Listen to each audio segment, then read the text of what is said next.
કડીના ઉઠવા ગામમાં ખનીજ માફિયાઓ બેફામ બન્યા હોવાનું સામે આવી રહ્યું છે। મહેસાણા કડીના ઉઠવા ગામમાં ખનીજ ચોરો બેફામ બન્યા છે। રાત્રિ દરમિયાન મોટા પ્રમાણમાં ખનીજ ચોરી કરવામાં આવે છે। રોયલ્ટી પાસ સાથે ખનીજ વહન, ખનીજ ખોદકામ ઉપર પ્રતિબંધ છે। સરકારી પડતર જમીન ઉપર જો કે ખનીજ ચોરી કરવામાં આવે છે। ખનીજ ચોરી અને ખનીજ વહનનો વિડીયો પણ સામે આવ્યો છે। અધિકારીઓના જાસૂસી કાંડ વચ્ચે ખનીજ ચોરી થતો હોવાનો આક્ષેપ થઈ રહ્યો છે। કોણ છાવરે છે આ ખનીજ ચોરોને તે સૌથી મોટો સવાલ ઉભો થઈ રહ્યો છે। સમગ્ર ખનીજ ચોરીનો વિડીયો પણ હાલ સામે આવ્યો છે। મહેસાણા કડીના ઉંટવા ગામમાં ખનીજ ચોરો બેફામ બન્યા છે। અધિકારીઓના જાસૂસી કાંડ વચ્ચે ખનીજ ચોરી થતી હોવાના આક્ષેપ કરવામાં આવ્યા છે। ખનીજ ચોરોને કોણ છાવરી રહ્યા છે તે સૌથી મોટો સવાલ ઉભો થઈ રહ્યો છે।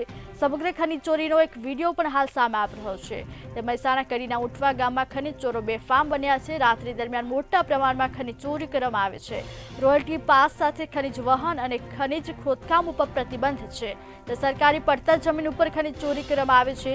ખનીજ ચોરી અને ખનીજ વહનનો એક વિડીયો પણ સામે આવી રહ્યો છે। જોકે અધિકારીઓના જાસૂસી કાંડ વચ્ચે ખનીજ ચોરી થતા હોવાના આક્ષેપ કરવામાં આવી રહ્યા છે।